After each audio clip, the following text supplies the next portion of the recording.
Now presenting, for the first time anywhere, the audiobook presentation of Mr. Deadeyes. The material is written and performed by the author himself. Explicit material will follow. Listener discretion is advised.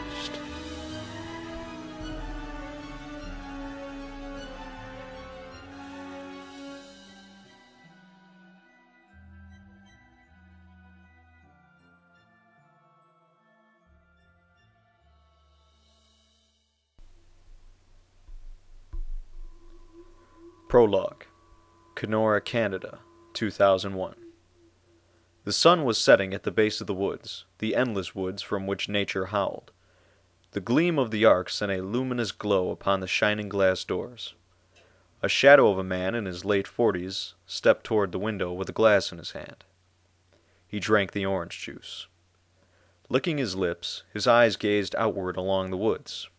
The trees aligned down the hill like a green stream. The woods were his favorite part of being on vacation. They were calm, and the activities of certain crawly creatures were always in motion. He could always watch. Watching the birds, the winds through the trees, the silent shaping and growing of the leaves themselves. The earth being born in a slow but constant pattern. His eyes stretched across to the now dipping ball of light left. Inside, his house was as warm as the sun, hollow and slightly faded. The hallways were long and narrow. Henry's pupils began to expand with the distant fading of the sunset. He felt relaxed and calm with his place in life. His house was empty all except for his thought-winding and his presence. It seemed as if he was the last person in the world. "If you're the last, aren't you lonely, old boy?" his mind commented. True, he was a single man all these years, and he would like to forget, but he couldn't. He turned his gaze away from the fevering glass double doors.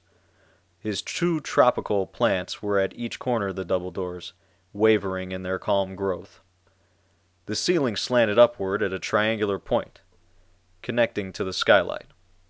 Soon it would be glowing with stars. His hot day inside the house would be swallowed up by a cool and moist night of dreaming. He crossed over to his living room, his bare feet taking muffled steps against the blood-red carpet. The living room had 3 steps down into a slight square decline surrounding the couch, the table with medical books, and his big-screen television. The wall around the fireplace, which was a burning blaze, was covered in ancient-like stones bricked and cemented close together. Behind this sturdy wall was a grassy-covered hill that reached upward. He set his glass upon the table, condensing as it slicked against the polished wood. He sat carefully across his tan couch and flipped the channels while searching for nothing. No use. Nothing good on anyway. His mind was a long-time friend who a long time ago had worn out his welcome. "I know that," he replied to himself. "I didn't come all the way out here in the middle of nowhere to watch television, you know." A simple click ended the reception. He carried his drink with him as he made his way to the bedroom. Brown, wavy hair was brushing Henry's forehead. It was wiping the moisture away. He wiped a hand across to have temporary dryness for the moment. It was his own fault for cranking the thermostat up to a melting temperature, but in this weather, you had to have it. Crossing the kitchen, he noticed a few letters on the table that he hadn't opened yet. He waved a hand, dismissing the chore immediately. He would read them when he felt like it. Couldn't be anything more than bills.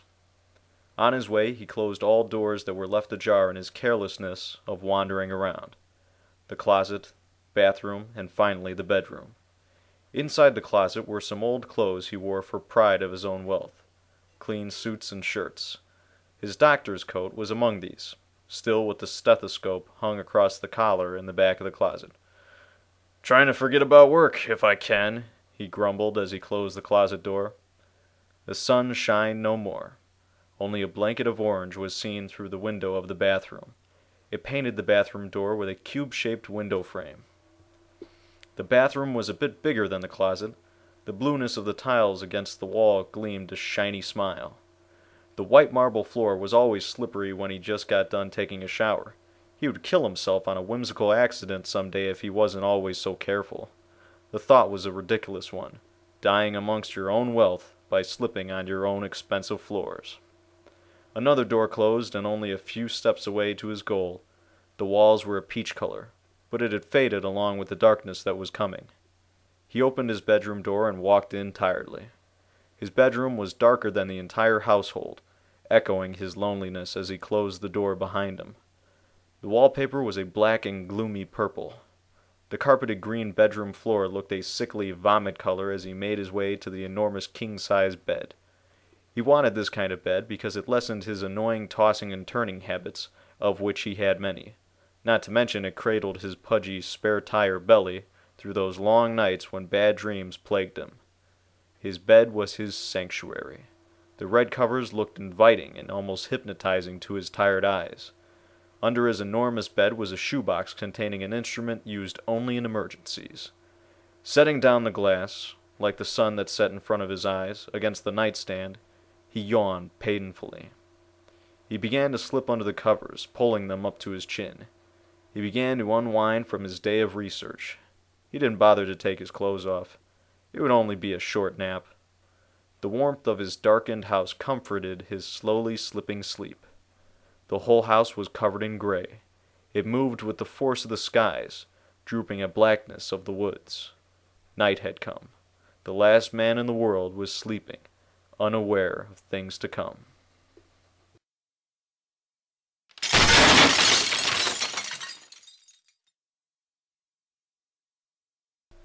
His eyes bulged as he let out a frightened gasp. "I heard it! I heard it!" His mind raced excitedly. He burst his way out of the safety of his covers as he went for his gun, which was still under his bed, like it was a present he couldn't wait to open. He opened the shoebox and grabbed out his Smith & Wesson .38 revolver. He thumbed 6 bullets into the cylinder.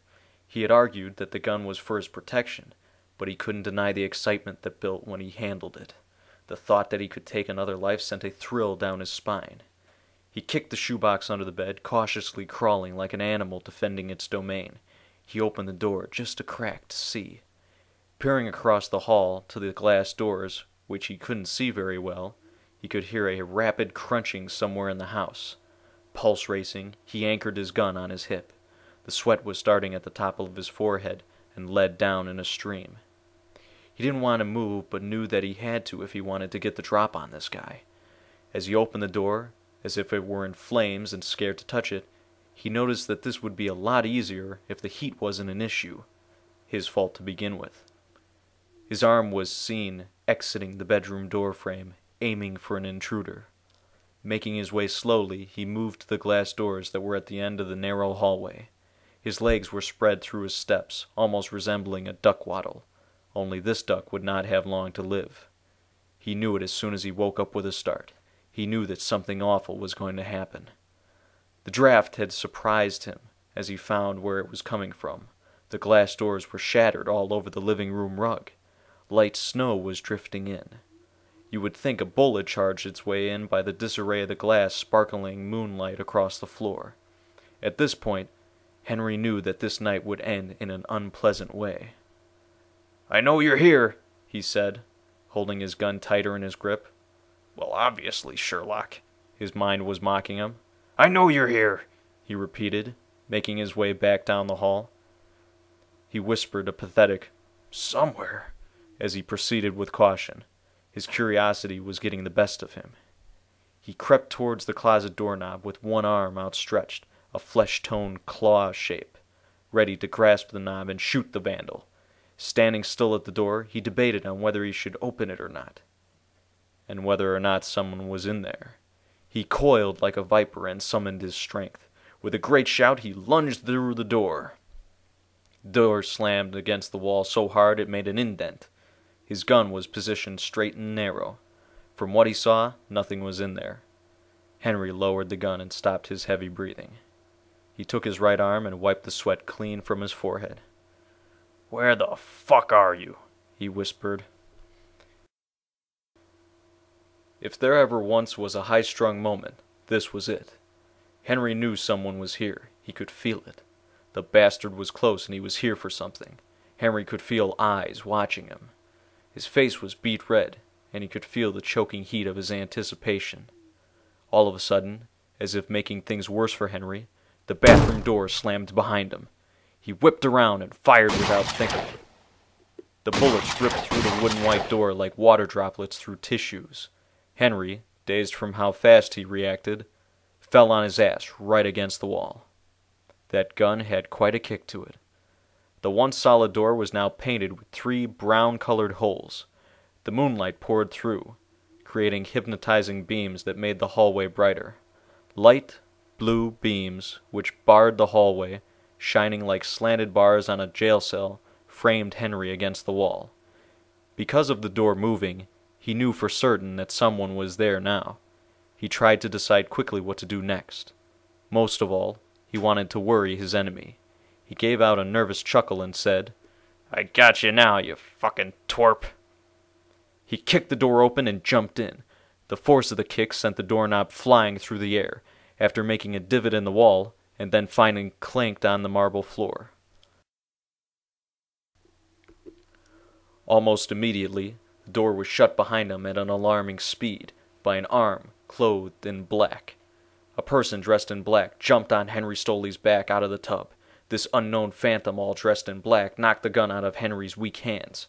He bent Henry down to his knees as he pulled out a black nylon cord and wrapped it around the poor man's throat. Henry struggled vigorously for his life. The harder he tried, the more the madman would tighten the cord. Henry dug his fingernails into his neck. His fighting was frail and useless as he mutilated his own neck by scratching desperately to loosen the cord. The pain was long drawn out, lasting almost forever. Each death yank was crushing his Adam's apple. His mouth was making sounds that yelped pleas of begging for his life. Henry didn't want to die. His body started to prove that fact when a large, almost insane rush of adrenaline rushed through his veins as he forced his back against the wall, instantly crushing his predator against the tiles. Tiles clattered and rained down on both men. The man in black grunted in pain. Another courtesy yank brought Henry down to his knees again. He grasped for the gun and fired aimlessly in panic at the ceiling. The bright blast shined through the bathroom window, letting all manner of wildlife see this predator's method of killing. They had seen him enter, and now they heard this middle-aged man struggle like a fly caught in a web. Henry couldn't hold out much longer. His face turned purple, his eyes growing huge with death breathing down his neck. The next few yanks did it. It cut off his air supply until he could breathe no more. His arms fell, pieces of meat dangling from a corpse. His lifeless body fell on its back to the cold bathroom floor. Drool was dripping out the sides of his mouth. His neck was laced with scratches and gouges from his own hands. Even though he was dead, his vision was quite clear. The tall, dark, nameless man stood towering over his fallen prey. It was then that he decided to pull off his ridiculous ski mask because he was in the clear. It was also chafing his cheeks. Henry's blue fading vision caught sight of a familiar face. He had seen that bald head once before. Now, after it was undeniably too late, Henry realized that this was the man that was following him this whole time. The man held his mask in his hands as he kicked Dr. Stoley's body. The blow could have killed him, had he not been dead already. The man bending down over Henry's dead stare spoke with eerie calmness as he was cleaning up after his mess. He crept out of the tub from which he strangled this man and said to his dead face, "Sore throat?" The question was asked with a sick grin. He retrieved some pills from his pocket and threw them at Henry's face with a hearty laugh. "Take 2 of these, and call me in the morning."